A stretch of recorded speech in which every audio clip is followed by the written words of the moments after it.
تو بہت خوشی ہوتی ہے جب ایسے کسی کا سنتے ہیں کہ کسی کو عادت ہوتی ہے. اور یہ جو چھوٹی بچی کی جس کی میں بات بتا رہی ہوں، وہ آپ کی جو سپروائزر تحریم رمضان ہے نا، یہ ان کی بات ہے کہ اس کے ماشاءاللہ ہسبینڈ جو ہے وہ بہت تہجد بھی سے شروع ہوتے ہیں، اور پھر اشراق بھی اور دعا بھی اور اوابین تمام نمازیں پڑھنے والے ہیں. اللہ سبحانہ تعالیٰ ان کو قائم رکھے، آمین ثم آمین. اچھا جی، اب اچھا ایک اور کویسچن یہ تھا کہ ایک اسٹوڈنٹ نے ڈفرینٹ طرح سے 2-3 ٹیچرز کے تھرو یہ پیغام بھیجا کہ جب وہ حرم میں ہوتے ہیں، جب ہم طواف کرتے ہیں نا، اس کے بعد انہوں نے کہا کہ مقام ابراہیم کے پیچھے جب ہم 2 نوافل پڑھتے ہیں تو انہوں نے کہا کہ ہم لوگوں کو منع بھی کرتے ہیں، وہ تو اگر وہ وقت زوال کا وقت ہوتا ہے تو لوگ پھر بھی پڑھتے ہیں. تو وہ بھی کنفیوژن میں آپ کو بتا دیتی ہوں کہ سنن ترمذی میں یہ حدیث آتی ہے، اور سنن نسائی میں بھی ہے کہ رسول اللہ صلی اللہ علیہ وسلم نے فرمایا، اے بنی عبد مناف، کسی کو اس بیت اللہ کا طواف کرنے اور پھر جب چاہے دن یا رات نماز پڑھنے سے نہ روکو. یہ اس حدیث کی بنا پہ بعض کا لفظ یاد رکھیے گا، کیونکہ جس میں اختلاف رائے ہوتا ہے نا، اس میں ہمارے لیے بہت وسعت ہو جاتی ہے. الحمدللہ اختلاف رائے کو کبھی اس طرح سے مت لیجیے گا کہ وہ تو غلط کر رہے ہیں، ان کو نہیں ایسے کرنا چاہیے، کیونکہ وہ امت کے لیے بہت بڑا ایک وسعت مل جاتی ہے. تو جب آپ کسی کو کچھ ایسے کرتے دیکھیں تو آپ یہ سوچیں کہ شاید وہ دوسرے چیز کو فالو کر رہے ہیں، تو وہ اس لیے کر رہے ہیں. کیونکہ اس کے بعد آتا ہے کہ اس سے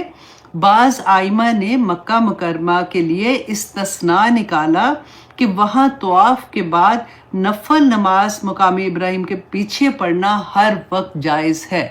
ٹھیک ہے، اب یہ دیکھیے کہ یہ جو ہم طواف کرتے ہیں اس کے نفل جو ہے وہ اور عام نوافل میں فرق ہے، یہ دونوں کے احکامات ڈیفرنٹ ہے. اچھا، اب اس کا خلاصہ کیا ہوگا کہ مدینہ منورہ میں جمہور کے نزدیک زوال کے وقت نماز جائز نہیں ہے. اب یہ کون سی نماز کی بات ہو رہی ہے؟ نفلی نمازوں کی بات ہو رہی ہے کہ جمہور کے نزدیک وہ تو بالکل جائز نہیں ہے. مکہ مکرمہ حرم میں جمہور کے نزدیک عام نوافل منع ہے. عام نوافل وہاں پہ بھی زوال کے وقت نہیں پڑھ سکتے، لیکن طواف کے بعد 2 رکعت کی اجازت ہے چاہے زوال کا وقت ہو. تو یہ ڈفرنس ہے. اس میں کہتے ہیں امام ابو حنیفہ کا آتا ہے، مجھے کسی نے وہ بھیجی تھی ایک ان کی حدیث بھی، کہ ان سے جو انہوں نے اپنی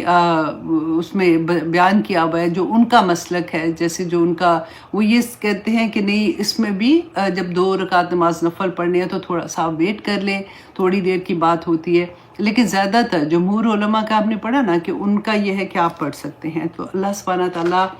وہی بات ہے کہ اللہم ارنی حقا حقا وارزقنا اتباعہ وارنا باطلا باطلا وارزقنا اجتنابہ. تو یہ تھوڑی سی چیزیں تھیں جن کی کلیئرٹی ضروری ہوتی ہے، کنفیوژن ہو جاتی ہے، اچھا یہ وقت وہ وقت، یہ پڑھوں وہ نہ پڑھوں، کیا کروں. تو آئی ہوپ انشاءاللہ اس کے بعد آپ لوگوں کی یہ بھی کنفیوژن ختم ہو گئی ہوگی. اچھا جی، اب ہم آتے ہیں اپنے ریگولر کلاس کی طرف. آج انشاءاللہ ہم سورہ کریں گے، سورہ علم نشرح. علم نشرح جو سورہ ہے اس کے 3 نام ہیں. ایک تو یہی علم نشرح، اس کے علاوہ اس کا نام شرح بھی ہے اور انشرح بھی ہے. تو یہ تینوں نام اس سورہ کے ہیں. اچھا، اب جب میں نے اس دفعہ کی نوٹیفیکیشن بھیجی تھی تو بہت سے آپ باقاعدہ